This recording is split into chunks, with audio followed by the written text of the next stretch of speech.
Historic law വാല്യൂഷനിൽ ലഭിക്കുന്നതും attractive പ്രൈസിൽ തുടരുന്നതുമായ ഒരു ഹൈ ക്വാളിറ്റി സ്റ്റോക്കിനെ കുറിച്ചാണ് നമ്മൾ ഇന്നത്തെ വീഡിയോയിൽ ഡിസ്കസ് ചെയ്യുന്നത്. സ്റ്റോക്കിൻ്റെ പേര് Hindustan Unilever limited. Hindustan Unilever ഇന്ന് 0.5% ഇടിഞ്ഞ് 1370 ട്രേഡ് ചെയ്യുന്നു.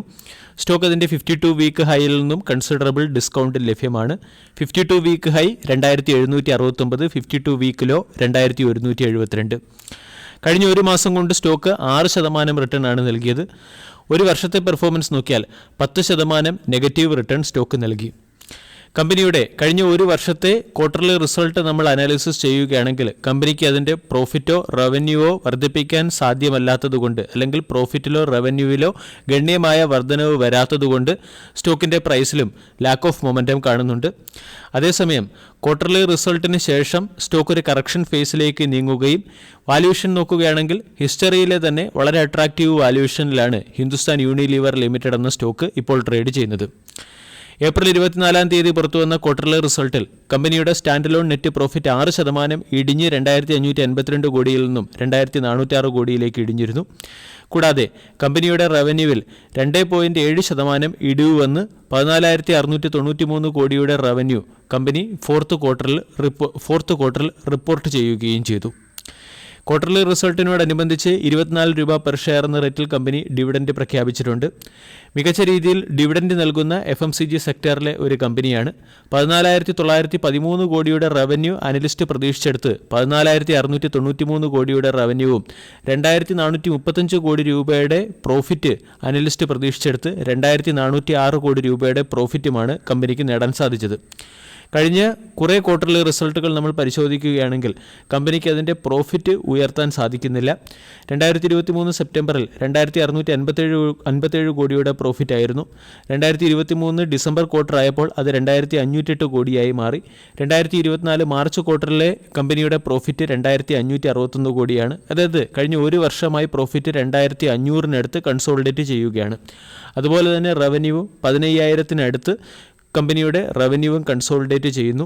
റവന്യൂവിലോ പ്രോഫിറ്റിലോ ഒരു ഗ്രോത്ത് കമ്പനിക്ക് കൈവരിക്കാൻ സാധിക്കാത്തതുകൊണ്ടാണ് ഹിന്ദുസ്ഥാൻ യൂണിലിവർ ലിമിറ്റഡ് എന്ന സ്റ്റോക്ക് ദീർഘകാലമായി അണ്ടർ പെർഫോം ചെയ്യുന്നത്.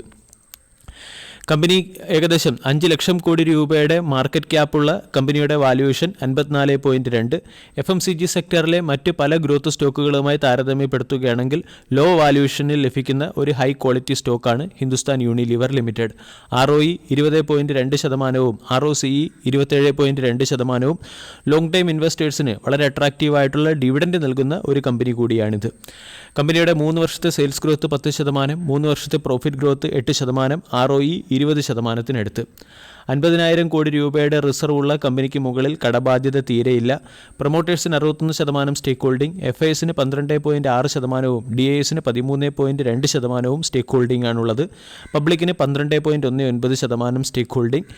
ഡിവിഡൻഡ് ഇൻകം മികച്ച രീതിയിൽ നൽകുന്ന FMCG സെക്ടറിലെ ഒരു സ്റ്റോക്ക് കൂടിയാണ് ഹിന്ദുസ്ഥാൻ യൂണിലിവർ. ഹിന്ദുസ്ഥാൻ യൂണിലിവർ എന്ന സ്റ്റോക്ക് ഇപ്പോൾ 2,367 ട്രേഡ് ചെയ്യുന്നു. വീക്കിലി ക്യാൻഡിൽ പാറ്റേൺ നമ്മൾ പരിശോധിക്കുകയാണെങ്കിൽ ഇവിടെ നമ്മൾക്ക് ഒരു ഫ്ലാഗ് പാറ്റേണിലുള്ള ഒരു ബ്രേക്കൗട്ട് വരാനുള്ള സാധ്യത വളരെ കൂടുതലാണ്. 2,250 സ്റ്റോക്കിൻ്റെ സ്ട്രോങ് സപ്പോർട്ടും 2,700 സ്റ്റോക്കിൻ്റെ സ്ട്രോങ് റെസിസ്റ്റൻസുമാണ്. 2,250 പൊസിഷണൽ പോയിന്റ് ഓഫ് വ്യൂ ഈ സ്റ്റോക്കിൽ പൊസിഷൻ എടുക്കുകയാണെങ്കിൽ നമ്മൾക്ക് 2,500, 2,700 പോലുള്ള ടാർഗറ്റ് ഹിന്ദുസ്ഥാൻ യൂണിലിവർ ലിമിറ്റഡ് എന്ന സ്റ്റോക്കിൽ പ്രതീക്ഷിക്കാവുന്നതാണ്. ഇമ്മീഡിയറ്റ് റെസിസ്റ്റൻസ് 2,400 ആണ്. 2,400 എന്ന റെസിസ്റ്റൻസ് സ്റ്റോക്ക് മറികടക്കുകയാണെങ്കിൽ സ്റ്റോക്ക് 2,500, 2,650, 2,700 തുടങ്ങിയ ലെവലുകളിലേക്ക് ഉയർന്നേക്കാം. സ്റ്റോപ്പ് ലോസ് മെയിൻറ്റെയിൻ ചെയ്യാൻ ആഗ്രഹമുള്ളവർക്ക് 2,280 സ്റ്റോപ്പ് ലോസും മെയിൻറ്റെയിൻ ചെയ്യാം. വളരെയധികം ക്വാളിറ്റി ഉള്ളതും അതുപോലെ തന്നെ വളരെ സ്റ്റേബിൾ ആയിട്ടുള്ള ഒരു സ്റ്റോക്ക് ഡിസ്കൗണ്ട് പ്രൈസിൽ ലഭിക്കുകയാണ്. അതുകൊണ്ട് positional trading point of view ഒരു വലിയ റിസ്ക് ഒന്നുമില്ലാതെ പൊസിഷൻ എടുക്കാൻ താല്പര്യമുള്ളവർക്ക് പരിഗണിക്കാവുന്ന ഒരു സ്റ്റോക്ക് കൂടിയാണ് ഹിന്ദുസ്ഥാൻ യൂണിലിവർ. വീഡിയോ എല്ലാവർക്കും ഇഷ്ടമായി എന്ന് വിശ്വസിക്കുന്നു. താങ്ക്